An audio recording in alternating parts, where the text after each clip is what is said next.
ألا بذكر الله تطمئن القلوب. الحمد لله نحمده ونستعينه ونستغفره ونؤمن به ونتوكل عليه ونعوذ بالله من شرور أنفسنا ومن سيئات أعمالنا من يهده الله فلا مضل له ومن يضلله فلا هادي له ونشهد أن لا إله إلا الله وحده لا شريك له ونشهد أن سيدنا وسندنا وشفيعنا وحبيبنا ومولانا محمدا عبده ورسوله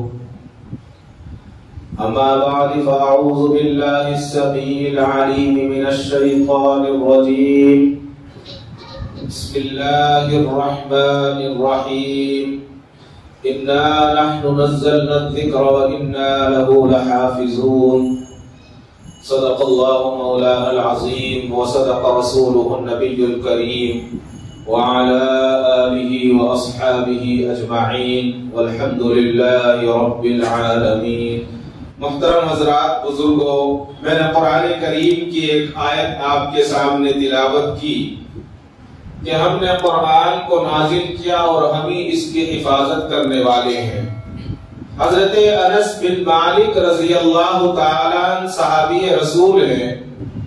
کہتے ہیں کہ ایک دن صحابہ سے حضور نے پوچھا کہ کیا تم جانتے ہو کہ تم میں سب سے بڑا سخی کون ہے؟ صحابہ نے عرض کیا کہ اللہ اور اس کا رسول صلی اللہ علیہ وسلم بہتر جانتے ہیں. تو اللہ کے رسول حضور اکرم صلی اللہ علیہ وسلم نے ارشاد فرمایا کہ سب سے بڑا سخی جو ہے دنیا میں اور آخرت میں وہ اللہ تعالی کی ذات ہے. اللہ سے بڑا سخی کوئی نہیں ہے. اور پھر فرمایا کہ اللہ کے بعد جو سب سے بڑا سخی ہے وہ میں ہوں، یعنی حضور اکرم صلی اللہ علیہ وسلم. اور حضور نے فرمایا کہ اس کے بعد جو سب سے بڑا سخی ہے وہ ہے کہ جس نے علم حاصل کیا اور پھر اس کی نشر و اشاعت کی، یعنی اس کو پھیلایا اور دوسروں تک پہنچایا. علم سے مراد علم دین ہی ہے، علم قرآن ہے، علم حدیث ہے، علم فقہ ہے. اور پھر آپ نے فرمایا کہ کل قیامت کے دن ایسا ایک تنہا شخص آئے گا جو امیر بن کر آئے گا. اب امیر ہم کس کو کہتے ہیں دنیا کے اندر؟ جس کے پاس دولت ہو، مال ہو، متاع ہو، چاندی اور سونا ہو، عزت ہو، ہم اس کو امیر کہتے ہیں. اور کل قیامت کے دن وہاں نہ سونا چلے گا، نہ دولت چلے گی، نہ پیسہ کام آئے گا. وہاں وہی سب سے بڑا امیر ہوگا جس کے گناہ کم ہوں گے اور جس کی نیکیاں زیادہ ہوں گی. تو حضور نے فرمایا کہ وہ سب سے بڑا امیر بن کر آئے گا. اور ایک جگہ آپ نے فرمایا کہ وہ ایک گروہ بن کر آئے گا، یعنی ایک بہت بڑی جماعت کی شکل میں آئے گا. تو معلوم یہ ہوا کہ دنیا کے اندر بھی یہ کام آنے والی چیز ہے اور آخرت میں بھی یہ کام آنے والی چیز ہے. اور دنیا کے اندر وہی انسان قرآن کریم کی تعلیم حاصل کرتا ہے یا اپنے بچوں کو قرآن کریم کی تعلیم دلواتا ہے جو اللہ سے ڈرتا ہو اور خوف رکھتا ہو. اگر کوئی شخص اپنے بچے کو حافظ قرآن بنا رہا ہے تو اس کے دل میں یہ خیال نہیں آتا کہ کل یہ حافظ ہو کر میرا بچہ کسی مسجد میں 5,000 روپے پر امامت کرے گا یا کسی مدرسے میں پڑھائے گا یا کیا کرے گا. اس کے ذہن میں کوئی فیوچر نہیں ہوتا، اس کے ذہن میں صرف ایک ہوتا ہے اور اس کا ٹارگٹ صرف یہ ہوتا ہے کہ جب میرا بچہ حافظ قرآن ہوگا تو کل اللہ تعالیٰ اس کی برکت سے مجھے بھی جنت عطا فرمائیں گے اور اسے بھی جنت عطا فرمائیں گے. اور دوسرا اس کا ٹارگٹ یہ ہوتا ہے کہ خاندان والوں کو بھی یہ جنت میں لے کر جائے گا. اس کا ٹارگٹ یہ ہرگز نہیں ہوتا کہ میرا بچہ مدرسے میں پڑھائے گا یا مسجد میں پڑھائے گا یا ٹیوشن پڑھائے گا. اس کا یہ ٹارگٹ نہیں ہوتا، اس لیے کہ اسے پتا ہے کہ اللہ تعالیٰ تمام کو رزق عطا فرمانے والے ہیں تو اس کو بھی عطا کریں گے. دیں گے۔ آج دنیا کے اندر ہم دیکھتے ہیں کہ کتنے بڑے مالدار لوگ خودکشی کرتے ہیں، لیکن آپ نے دیکھا ہوگا کہ کسی مالدار کی خودکشی کو دیکھتے ہوئے کسی غریب حافظ قرآن نے کبھی خودکشی نہیں کی، اس لیے کہ قرآن کریم کی برکت ایسی ہوتی ہے اور قرآن کریم کا علم ایسا ہے کہ اسے پتا ہے کہ خودکشی کرنا حرام ہے۔ تو لہذا یہ قرآن کریم کی تعلیم یہ کوئی معمولی تعلیم نہیں ہے، اور جب انسان اللہ سے ڈر کر تعلیم دلاتا ہے تو اللہ تعالیٰ اس کا نور عطا فرماتے ہیں، اور اگر ڈر نہیں ہوتا تو پھر کوئی فائدہ نہیں ہے، پھر صرف وقت گزاری ہے۔ وہ کامیاب ہوتا ہے یا نہیں ہوتا یہ تو اللہ ہی جانتے ہیں۔ جب انسان ڈرتا ہے تو اللہ تعالیٰ اس کا انعام عطا فرماتے ہیں، اور جب انسان غرور اور تکبر کرتا ہے تو اس کا انعام نہیں ملتا۔ ایک حدیث میں آتا ہے، حضرت ابو ہریرہ رضی اللہ تعالیٰ عمر بن عامر رضی اللہ تعالیٰ سے مروی کرتے ہیں، فرماتے ہیں کہ ایک مرتبہ حضور اکرم صلی اللہ علیہ وسلم نے پچھلی امتوں کا ذکر فرمایا، اور پچھلی امتوں کا ذکر فرماتے ہوئے آپ نے ایک شخص کا واقعہ بیان کیا، اور حضور نے فرمایا کہ ایک شخص تھا جو اپنے اوپر بہت ظلم کیا کرتا تھا۔ اپنے اوپر ظلم کا مطلب یہ ہے کہ ہم اپنے آپ کو مارے، کاٹے، پریشان کرے، گالیاں دیں، یہ ظلم نہیں ہے۔ آج انسان سمجھتا ہے کہ اگر ہم نے اپنے بچوں کے کمانے کے لیے محنت کی تو اپنے اوپر ظلم کیا، ہم نے کوئی اور جدوجہد کا کام کیا تو ہم نے ظلم کیا۔ سب سے بڑا ظلم یہ ہے انسان اپنے اوپر کرتا ہے کہ وہ گناہ میں مبتلا ہو جائے۔ اگر انسان گناہ کرتا ہے تو سمجھ جائیے کہ وہ اپنے اوپر سب سے بڑا ظلم کر رہا ہے۔ تو حضور نے فرمایا کہ ایک شخص تھا جو اپنی جان پر بڑا ظالم تھا، اور وہ ظالم ایسا تھا کہ وہ بے انتہا گناہ کیا کرتا تھا، اور اس کی گناہوں کی لسٹ اتنی لمبی تھی، اس کی فہرست اتنی بڑی تھی کہ اس کو خود یاد نہیں تھا کہ کتنے گناہ کیے ہیں۔ آخری وقت آیا، موت قریب آ گئی۔ جب انسان کی عمر بڑھتی ہے تو اس کے گناہ بھی اس کو یاد آنے لگتے ہیں، اور انسان جب تھوڑا سا سمجھدار ہو جاتا ہے اور اس کو اللہ تعالیٰ عقل سلیم عطا فرماتے ہیں، اللہ سے محبت اور اللہ سے ڈر عطا فرماتے ہیں، تو وہ اللہ کی طرف رغبت کرتا ہے اور متوجہ ہو جاتا ہے۔ یہی وجہ ہے کہ ایک عام سی بات ہے کہ آج مسجدوں میں جوان کم اور بوڑھے زیادہ نظر آتے ہیں۔ یہ بھی دین کی علامت ہے۔ اس میں ہمیں یہ نہیں سوچنا چاہیے کہ دیکھو بوڑھا ہے مسجد میں جا رہا ہے، بھئی یہ تو اور اچھی بات ہے کہ وہ آخرت کی طرف متوجہ ہو رہا ہے۔ تو حضور نے فرمایا کہ اس شخص نے بہت ظلم کیا، اور ظلم کرنے کے بعد جب موت کا وقت قریب آیا تو اس کو یقین ہو گیا کہ میرے گناہ اتنے زیادہ تھے اور میرے نیکیاں تو کچھ ہے ہی نہیں۔ تو آخری وقت میں گھر والوں کو جلدی سے بلایا اور کہا کہ ایک وصیت لکھ لو، ایک وصیت ہے اس کو لکھ لو، اور اس وصیت کو میرے مرنے کے بعد پورا کر دینا۔ گھر والوں نے پوچھا کہ کیا وصیت ہے؟ کہا کہ مجھے یقین ہے کہ میرا کوئی ایسا نیک کام نہیں ہے جس کی وجہ سے اللہ کی رحمت میرے اوپر ڈھک جائے، اور کوئی گناہ ایسا نہیں ہے جو میں نے نہیں کیا ہے جس کی وجہ سے میں دوزخ سے بچ سکوں۔ لہذا میری ایک وصیت یہ ہے کہ جب میں مروں گا، مرنے کے بعد مجھے جلا دینا، اور جلانے کے بعد میری راکھ کو باریک پیسنا، اور اس راکھ کو پیسنے کے بعد جب تیز ہوا آئے مختلف سمتوں میں مختلف رخوں پر اس کو ہوا میں اڑا دینا، تاکہ میرے ذرات جسم کے دور دور پھیل جائے اور میں اللہ کے عذاب سے بچ سکوں۔ جبکہ یہ اس کی ناسمجھ تھی، یہ شریعت نے اور اسلام نے تو اس کی اجازت ہی نہیں دی ہے، لیکن اس شخص کی جہاں تک علم کا معاملہ تھا وہ جانتا نہیں ہوگا کہ اللہ تعالیٰ تو تمام چیزوں پر قدرت رکھتے ہیں۔ یہ ہوا بھی اللہ تبارک و تعالیٰ کی محتاج ہے، یہ دھوپ بھی اللہ کی محتاج ہے، چاند اور سورج بھی اس کی محتاج ہے۔ گھر والوں نے ایسا ہی کیا، مر گیا۔ مرنے کے بعد وصیت کے مطابق اس کے گھر والوں نے اس کو جو ہے جلایا اور اس کی راکھ کو پسوایا، اور پسوانے کے بعد مختلف ہواؤں کی طرف جب تیز ہوائیں چلی، تھوڑی سی راکھ اس طرف، تھوڑی کی راکھ اس طرف، ادھر اور ادھر بکھیر کر ہوا میں پھیلا دی، تو اللہ تبارک و تعالیٰ کی رحمت کو جوش آ گیا۔ اللہ تبارک و تعالیٰ سب جانتے تھے، اللہ تبارک و تعالیٰ نے ہوا کو حکم دیا کہ اس کی راکھ کو ایک ساتھ جمع کر دیا جائے، ایک جگہ اس کو اکٹھا کیا جائے۔ ہوا کو حکم ہونا تھا کہ ساری کی ساری اس کی راکھ جو ہوا میں بکھیر دی گئی تھی اور پھیل گئی تھی، جو میلوں میں پھیل گئی تھی، اس راکھ کو ہوا نے چند ساتوں میں، چند سیکنڈوں کے اندر ایک جگہ جمع کر دیا۔ اور اللہ تعالیٰ نے اس راکھ کو حکم دیا کہ میرا حکم ہے جیسی تو تھی ایسی بن جا، لہذا اس کا وہی جسم بالکل بن گیا جو جسم اس کی زندگی میں موجود تھا۔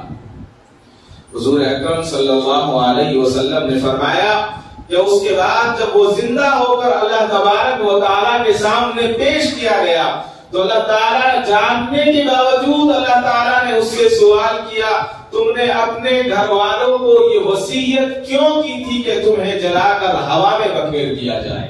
تو وہ شخص گھبرایا اور گھبرا کر اس نے کہا، خشیتک یا رب، اے اللہ میں نے آپ کے ڈر کی وجہ سے کیا ہے، کہ مجھے یہ ڈر تھا کہ میرا کوئی نیکی اور کوئی اچھا کام نہیں ہوا، میں نے دنیا کے اندر سوائے برے کام کے کوئی اچھا کام نہیں کیا، لہذا مجھے یہ ڈر تھا کہ آپ مجھے عذاب دیں گے، اور میں نے اس عذاب سے بچنے کے لیے، میں آپ کے ڈر سے بچنے کے لیے میں نے اپنے گھر والوں کو یہ وصیت کی کہ مجھے جلا کر پیسا جائے اور پیس کر ہوا میں بکھیر دیا جائے، لہذا میں نے اس طرح آپ کے ڈر کی وجہ سے کیا تھا تاکہ میں آپ کے سخت عذاب سے بچ سکوں۔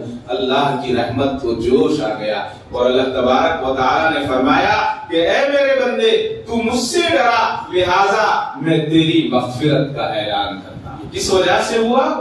کہ صرف اس کے دل میں ڈر تھا، اور اگر ڈر نہ ہوتا تو پھر اللہ تبارک و تعالیٰ اس کو یہ انعام نہ عطا فرماتے۔ آج ہم اپنی زندگیوں کو دیکھیں، ہم اپنی زندگیوں میں جھانکیں، کیا ہم اپنی زندگی میں کہیں ہمارے دلوں میں اللہ کا خوف ہے؟ اگر اللہ کا خوف ہوتا تو ہم اللہ کی نافرمانی نہ کرتے۔ اللہ تبارک و تعالیٰ کے ڈر کو اپنے دلوں سے نکال دیا، اور ہم یہ سمجھ بیٹھے کہ آج جو دنیا ہے اور اس دنیا کے اندر جو کمانا ہے اور کھانا ہے یہی زندگی ہے۔ یہ زندگی کا ایک حصہ ضرور ہے، یہ زندگی نہیں ہے۔ اس کی مثال حضرت شیخ زکریا صاحب رحمۃ اللہ علیہ نے فضائل صدقات میں لکھا ہے۔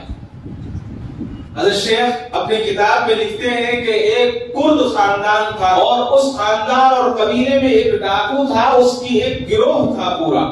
ڈاکو اور گروہ دونوں مل کر راستے سے جانے والے لوگوں کو لوٹا کرتے، کھسوٹا کرتے، ان کو جان سے مار دیا کرتے یا نقصان پہنچایا کرتے۔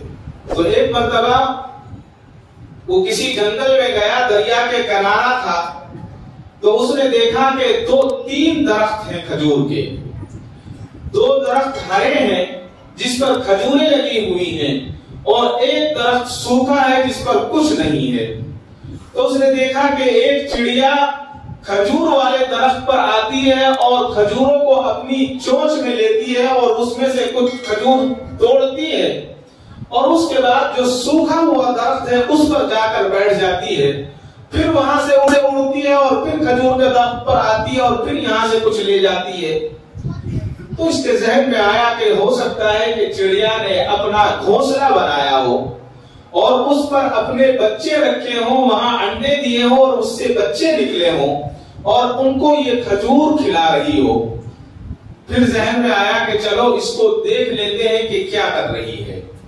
جب اللہ تعالیٰ کسی کو ہدایت عطا فرمانے والے ہوتے ہیں یا کسی پر اپنی رحمت ڈھانپنے والے ہوتے ہیں تو یہ بہانے بن جاتے ہیں۔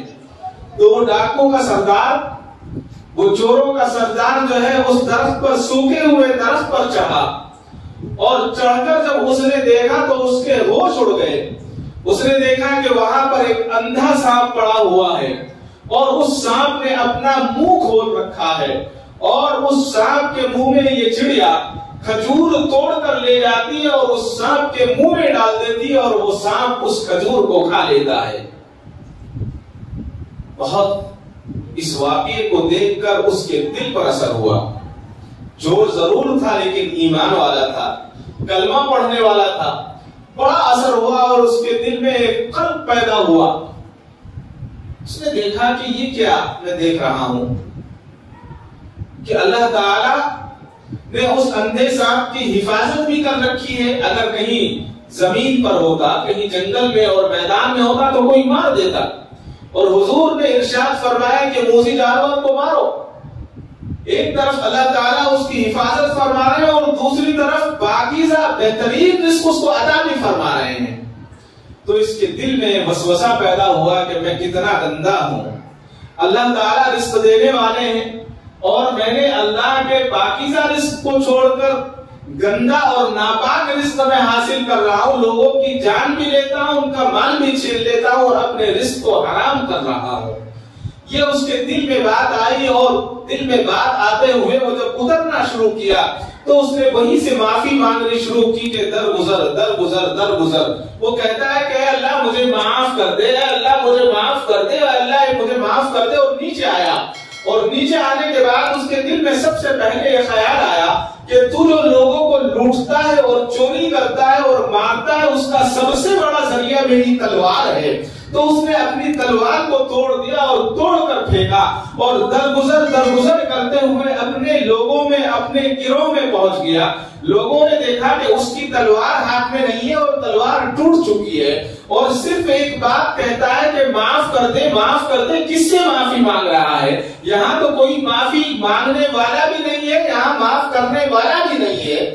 اس کو کس نے پریشان کیا کہ یہ درگزر کی صدا لگا رہا ہے؟ اس کے ساتھیوں نے پوچھا اے ہمارے سردار تمہیں کیا ہو گیا ہے, تمہیں کون سی پریشانی لاحق ہو گئی ہے کہ تم درگزر کے نعرے لگا رہے ہو, درگزر کی تسبیح پڑھ رہے ہو؟ اس نے کہا کہ آج میں نے توبہ کر لی ہے, آج میں نے توبہ کر لی ہے اور توبہ جو میں نے کی ہے ایک چڑیا کی وجہ سے کی ہے. اور اس نے پورا کا پورا واقعہ سنایا اور سنانے کے بعد کہا کہ جب ایک اندھے سانپ کو اللہ تعالیٰ بہترین رزق عطا فرما سکتے ہیں تو میں اور آپ تو اشرف المخلوق ہیں. میرا اور آپ کے رزق کی ذمہ داری تو اللہ نے اپنے ذمہ لے رکھی ہے, تو لہٰذا میں نے اپنے گناہوں سے توبہ کر لی ہے اور اللہ کے سامنے میں معافی مانگ رہا ہوں کہ اللہ مجھے معاف فرما دے. اس واقعے کا سارے ساتھیوں پر اثر ہوا. سارے کے سارے ساتھی کہنے لگے کہ ہم بھی توبہ کر دیں, اور انہوں نے بھی اپنی تلواریں توڑ دی اور کہا کہ ہم بھی اللہ سے توبہ کرتے ہیں, آج کے بعد ہم چوری نہیں کریں گے. کہا کہ ٹھیک ہے یہ تو ہو گیا, اب ہمیں کیا کرنا چاہیے, آگے ہمیں کیا کرنا چاہیے؟ تو میں اور آپ ہوتے تو کہتے کوئی بزنس تلاش کریں, کوئی کام تلاش کریں. لیکن جب اللہ تعالیٰ اپنے بندوں کے دلوں کو پھیرتے ہیں تو اللہ تعالیٰ جو ہے ان کے دل ایسے فرما دیتے ہیں, اس میں نور عطا فرماتے ہیں, پھر اللہ تعالیٰ روشنی عطا فرماتے ہیں. تو انہوں نے کہا کہ ابھی کچھ زمانہ باقی ہے, چند مہینے باقی ہیں حج کے, ایسا کرتے ہیں کہ حج کے لیے چلتے ہیں. انہوں نے کہا ٹھیک ہے. سارے کے سارے ساتھیوں نے توبہ کی تلواریں توڑ دی اور توڑنے کے بعد حج کے لیے چلنے لگے. جب راستے میں چلتے گاؤں ملا, ایک بستی ملی, تو اس بستی کے اندر جو ہے ایک بڑھیا تھی, وہ بڑھیا ملی اور بڑھیا آئی اور کہا کہ رک جاؤ, یہ جو قافلہ آ رہا ہے یہ کردوں کا قافلہ ہے کیا؟ یعنی اس کا جو قبیلہ تھا اس کا قافلہ ہے اور اس کے اندر ایک کرد فرا کرد اس میں موجود ہے. تو لوگوں نے کہا کہ ہاں میں ہی وہ کرد ہوں. اس چوروں کے سردار نے کہا کہ میں ہی کرد ہوں اور اس گاؤں میں تو مجھے کوئی جاننے والا نہیں ہے, کیا بات ہے بتائیے.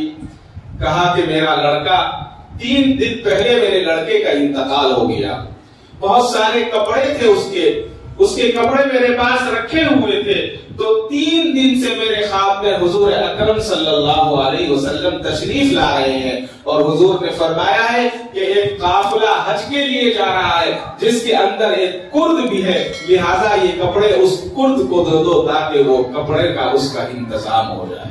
اللہ اکبر.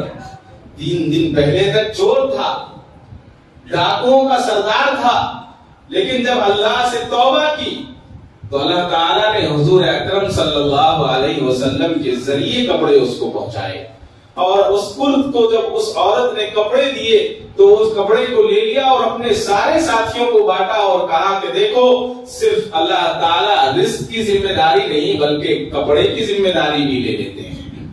اللہ تعالیٰ اس طرح سے عطا فرماتے ہیں. تو آج ہم قرآن کریم کی تعلیم کو ہم نے ایک معمولی سی تعلیم سمجھا ہے. ہم یہ سمجھتے ہیں کہ اگر قرآن کریم ہم اپنے بچے کو پڑھائیں گے اور حافظ بنائیں گے تو کون اس کا رزق کا انتظام کرے گا؟ رزق کا انتظام کرنے والے اللہ ہیں.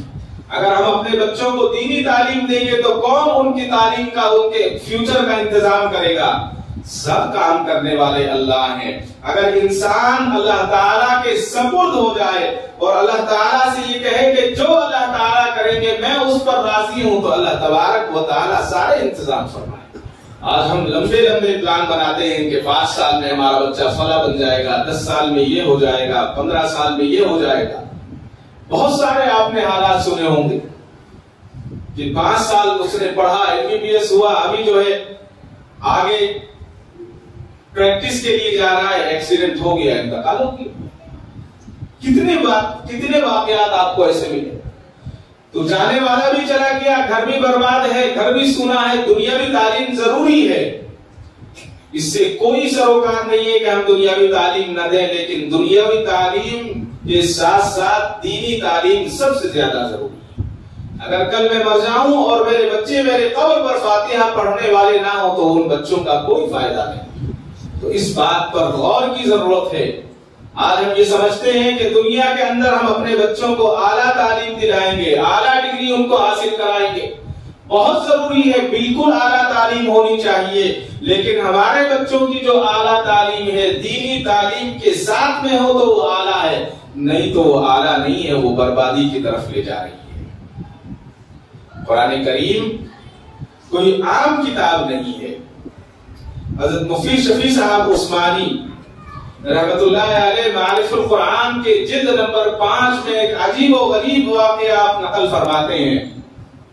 آپ نے فرمایا مامون الرشید جو ہے ایک خلیفہ گزرے ہیں، ان کے دربار کے اندر بارہا جو ہے مجلسیں لگا کرتی تھی علماء کرام کی. مفتیوں کو بلایا کرتے، پادریوں کو بلایا کرتے اور بٹھا کر وہ علم پر بحث ہوا کرتی، دین کے بارے میں باتیں ہوا کرتی، دین کو سمجھانے کی کوشش کیا کرتے تھے اور مسئلے مسائل پر وہاں گفتگو ہوا کرتی. تو ایک مرتبہ مامون الرشید کے یہاں ایک یہودی عالم آیا، نہایت خوبصورت شخص، جوان تھا، بہت ہی بہترین زبان اللہ نے اس کو عطا کی تھی. اور آنے کے بعد اس نے بیٹھ کر بہت اچھی گفتگو کی، بہت اچھی باتیں کی، اور باتیں کرنے کے بعد جب مجلس ختم ہوئی تو مامون الرشید نے اس شخص کو بلایا اور بلا کر کہا کہ میں نے دیکھا ہے کہ جتنے لوگ گفتگو کر رہے تھے ان میں سب سے بہترین گفتگو تمہاری تھی. تم بہت اچھی زبان جانتے ہو، تم بہت اچھا علم رکھتے ہو، کیوں میں تمہیں اس بات کی دعوت نہ دوں کہ تم اسلام میں داخل ہو جاؤ، اسلام میں داخل ہو جاؤ اور مسلمان بن جاؤ، کلمہ پڑھ لو. اس یہودی عالم دین نے کہا کہ نہیں، میں اس اپنے دین کو چھوڑ نہیں سکتا، میں اس دین پر ہی رہوں گا، میں اس دین کو نہیں چھوڑوں گا. یہ کہا اور یہ کہہ کر چلا گیا. 1 سال کے بعد پھر ایک مجلس منعقد ہوتی ہے اور اس مجلس کے اندر دیکھتے ہیں کہ وہی عالم، وہی نوجوان جو یہودی تھا آج مسلمان کے بھیس میں آیا اور مسلمانوں کی طرف سے اس نے گفتگو کی اور مسلمانوں کی بات کی اور بہت اچھی باتیں کی. اور بات کرنے کے بعد جب بات ختم ہو گئی اور مجلس اور جلسہ ختم ہو گیا اور وہ جانے لگا تو مامون الرشید نے اس کو بلایا اور کہا کیا تم وہی شخص نہیں ہو جس کو 1 سال پہلے تم میرے دربار میں آئے تھے اور دربار میں آنے کے بعد تم نے بہت اچھی باتیں بتائی تھی، تو میں نے تمہیں پیشکش کی تھی کہ تم اسلام قبول کر لو اور تمہیں میں بہت سارے انعامات سے نوازوں گا، تو تم نے اسلام کو قبول کرنے سے منع کر دیا تھا. اس عالم دین نے کہا کہ جی ہاں خلیفہ آپ بالکل صحیح کہتے ہیں، میں وہی شخص ہوں جس کو آپ نے کہا تھا کہ اگر اسلام قبول کر لو تو میں انعام دوں گا. لیکن جب میں یہاں سے گیا تو میرے ذہن میں آیا کیوں نہ میں مذاہب کے بارے میں پڑھوں اور مذاہب کو سمجھوں اور اس کے بعد اس پر عمل کروں اور اس سے کچھ پیسے کماؤں۔ انسان ہر وقت جو ہے مال و دولت کے حرص میں رہتا ہے، تو اس نے کہا کہ میرے دل میں ایک حرص پیدا ہوئی کہ میں اس سے مال کیوں نہ کماؤں۔ تو میں نے یہودیوں کی کتابوں کو دیکھا اور پڑھا، اور اس نے کہا کہ میں بہت اچھا کاتب بھی ہوں، آج تو کمپیوٹر کا زمانہ ہے۔ اس نے کہا کہ میں نے یہودیوں کی کتابوں کو لکھا، اس کی نقل کی، اور اس میں کہیں کہیں اپنی مرضی سے جو کچھ ذہن میں آتا اس میں بدل دیتا، اور بدلنے کے بعد اس کتاب کو تیار کیا اور یہودیوں کے عبادت گاہ میں گیا، اور جو یہودی بڑے بڑے یہودی تھے ان سے ملا اور کہا میں نے جا کر کہ میں نے یہ کتابت کی ہے، بڑی خوبصورت کتابت ہے، آپ اس کو دیکھیں اور اس کو پڑھیں اور آپ خرید لیں۔ تو انہوں نے کتاب کو اپنی دیکھا، کہا کہ بڑی اچھی کتابت ہے، کیا قیمت ہے؟ کہ اتنی قیمت ہے، اتنی قیمت دی، اور کتاب کو لے لیا اور ان کو بھیج دیا۔ کہ اس کے بعد میں عیسائیت کو میں نے پڑھا، اور عیسائیوں کے لیے میں نے کچھ کتابیں لکھی، اور ان کے جو چرچ ہوتے ہیں اس چرچ میں لے کر ان کتابوں کو گیا، اور میں نے کہا کہ میں ایک کاتب ہوں اور اس کتاب کو میں نے لکھا ہے اور آپ اس کو دیکھیں اور پڑھیں اور خرید لیں۔ انہوں نے اس کتاب کو کھولا اور دیکھا، کہا کہ بہت اچھا لکھا ہے، اور کتاب کو لے لیا اور پیسے دے دیے۔ کہ اب تیسرا معاملہ اسلام کا تھا۔ میں نے اسلام کو پڑھا اور قرآن کریم کی کتابت کی، اور قرآن کریم کی کتابت کرنے کے بعد کہیں زبر کو گھٹا دیا اور زبر کو زیر کر دیا، زیر کو پیش کر دیا، اس طرح سے پورے قرآن کو لکھا، اور 2 قرآن میں نے تیار کیے، اور مسلمانوں کی ایک مسجد تھی وہاں گیا اور کہا کہ میں نے قرآن لکھا ہے، آپ اس کو دیکھیں اور اس کو پڑھیں اور دیکھ لیں، لے لیں آپ اس کو۔ مسلمانوں نے کہا کہ لاؤ دکھاؤ۔ تو جب دکھایا وہاں ایک چھوٹا سا کوئی بچہ تھا، اس نے کتاب کو دیکھا اور کھولا، ادھر ادھر پلٹا اور کہا کہ یہ قرآن غلط لکھا ہوا ہے، ہم اس کو لے نہیں سکتے، اور اس کو واپس کر دیا۔ دوسری جگہ گیا تو انہوں نے قرآن کو دیکھا اور کہا کہ یہ غلط، اس کی کتابت غلط ہے، تو انہوں نے بھی واپس کر دیا۔ تیسری جگہ گیا تو انہوں نے بھی واپس کر دیا۔ آخر یہ ہوا کہ میرا لکھا ہوا قرآن کسی مسلمان نے نہیں لیا، مجھے واپس کر دیا گیا، اور مجھے اس بات کا یقین ہو گیا کہ اللہ تعالیٰ نے قرآن کریم میں جو کہا ہے اِنَّا نَحْنُ نَزَّلْنَا الذِّكْرَ وَإِنَّا لَهُ لَحَافِظُونَ، ہم نے قرآن کو نازل کیا اور ہم ہی اس کی حفاظت کرنے والے ہیں، لہذا میرا قرآن بکے گا نہیں، میں نے اسلام قبول کر لیا۔ یہ جو مدارس میں بچے جو حافظ ہوتے ہیں، یہ جو بچے قرآن حفظ کرتے ہیں، یہ اللہ تعالیٰ ان کو جو ہے قرآن کی حفاظت کی ذمہ داری کے لیے استعمال کر رہے ہیں۔ اللہ تعالیٰ قرآن کریم کی ان سے خدمت لے رہے ہیں، اس سے بڑی اور کیا خدمت ہو سکتی ہے؟ اللہ تعالیٰ نے فرمایا کہ اگر کوئی ایک اللہ کے راستے میں خرچ کرے گا تو اللہ تعالیٰ اس کو 10 یا 70 دیں گے۔ اور حافظ قرآن کے تعلق سے تو نہ 70 بتائے نہ 7 بتائے، سیدھا مغفرت کا اعلان کیا، اور ان کے والدین کو 14ویں رات سے زیادہ چمکتا ہوا تاج پہنانے کا وعدہ کیا۔ اس سے بڑا اور کیا وعدہ ہو سکتا ہے؟ لیکن یقین ہمارے دل میں ہو۔ حضرت رابعہ بصریہ کے تعلق سے آتا ہے کہ ایک دن ان کے یہاں مہمان آ گئے، گھر کے اندر 2 روٹیاں تھی، کھانے کا وقت قریب آیا، مہمانوں کو پتا تھا کہ مہمان زیادہ ہیں اور روٹیاں 2 ہیں۔ اتنے میں ایک فقیر نے آواز لگائی، کیا ہے اللہ کے نام پر کچھ دے دو۔ تو حضرت رابعہ بصریہ نے اپنی خادمہ سے کہا کہ جاؤ 2 روٹیاں رکھی ہیں، فقیر کو دے دو۔ دونوں کی دونوں روٹیاں فقیر کو دے دی گئی۔ تو مہمان کے دل میں یہ بات آئی، 2 روٹیاں تھی وہ بھی چلی گئی ہے، رابعہ بصریہ اگر ہمیں کھلا دیتی کچھ تو پیٹ میں سہارا ہو جاتا۔ ابھی 2 روٹیاں گئی ہیں، تھوڑی دیر ہوئی ہے، اور ادھر مہمان کے دل میں یہ خیال آ رہا ہے کہ کاش یہ روٹیاں ہمیں دے دیتی تو ہمارا پیٹ بھر جاتا۔ اتنے میں دستک ہوئی، اور دستک دینے کے بعد کسی نے کہا کہ اے اللہ کی بندی رابعہ بصریہ، فلاں شخص نے آپ کے لیے کھانا بھیجا ہے اور یہ روٹیاں آپ کے لیے ہدیہ بھیجی ہیں۔ حضرت رابعہ بصریہ نے روٹیاں لی اور ان کو گننا شروع کر دیا۔ اگر کوئی کسی کے گھر کھانا بھیجے کون گنتا ہے؟ کوئی نہیں گنتا۔ اور ایک طرف مہمان بیٹھے ہیں، سب کو بھوک لگی ہے، کھانے کا وقت ہے، اور رابعہ بصریہ روٹیاں گن رہی ہے۔ عجیب بات ہے، مہمان نے دیکھا کہ رابعہ بصریہ کھانا نہ خود کھا رہی ہیں نہ کھلا رہی ہیں، بلکہ روٹیوں کو گننا شروع کر دیا اور اس جو روٹیاں لانے والا تھا اس کو آواز دی اور کہا کہ بھائی سنو، یہ کھانا میرے لیے نہیں بھیجا ہے، اس کو لے جاؤ، اس سے پوچھ لو کسی اور کے لیے بھیجا ہوگا۔ لانے والے نے کہا کہ نہیں، ایسا نہیں، روٹیاں آپ ہی کے لیے بھیجی گئی ہیں۔ اور انہوں نے باضابطہ نام لے کر کہا ہے کہ رابعہ بصریہ کو لے کر آ جاؤ۔ کہا کہ نہیں، ان کو غلط فہمی ہوئی ہے یا تمہیں غلط فہمی ہوئی ہے، روٹیاں میرے لیے نہیں ہے، اس لیے کہ روٹیاں کم ہیں، روٹیاں 18 ہیں۔